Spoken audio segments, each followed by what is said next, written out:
Volkswagen's new rear-wheel drive electric hot hatch will be offered in two flavors. The standard Volkswagen ID.3 GTX has a single motor on the rear axle making 210 kilowatts and 545 Newton meters. This motor is borrowed from the rear-wheel drive ID.4 Pro crossover. Volkswagen claims it can complete the 0 to 100 km/h dash in 6.0 seconds, and hit an electronically limited top speed of 180 km/h. From a performance perspective, the base GTX easily bests the most powerful variant in the existing ID.3 range, the 150 kilowatts, 310 Newton meters, which requires 7.9 seconds to hit the century mark.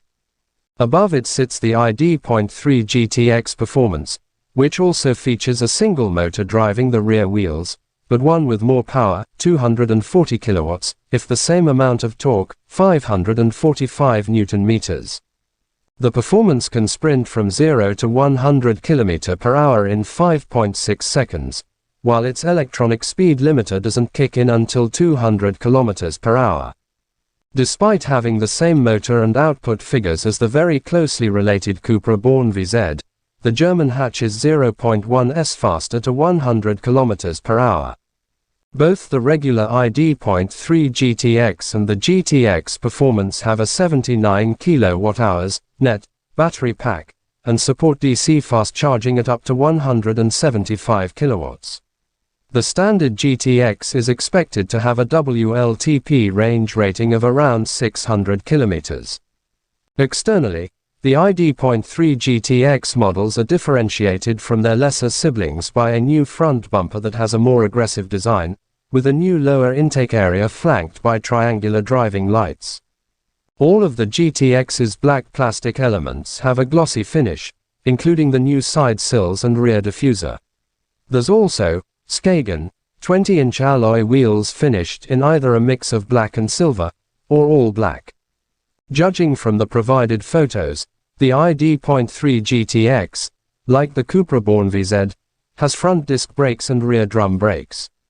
There is, however, a retuned steering setup, and for the GTX Performance a revised adaptive chassis control system, with 4 driver selectable profiles: Eco, Comfort, Sport, and Individual. Inside there's prominent GTX lettering on the seats and steering wheel, as well as red stitching on the steering wheel, dashboard, doors, and seats. The standard premium sport seats are upholstered in fabric and faux leather, while the optional ergo-active seats have a mix of fabric and faux velour and leather. Sitting in the middle of the dashboard is a new, larger 12.9-inch touchscreen with illuminated slider buttons, an improved interface including permanent on-screen buttons for the climate control system, and a voice assistant with ChatGPT artificial intelligence integration. The larger screen also means gear selection is done using a wand behind the steering wheel. Sadly, the steering wheel still has capacitive buttons on its spokes. Hope you enjoyed the video. Do subscribe for more such interesting content. Thank you for watching my video.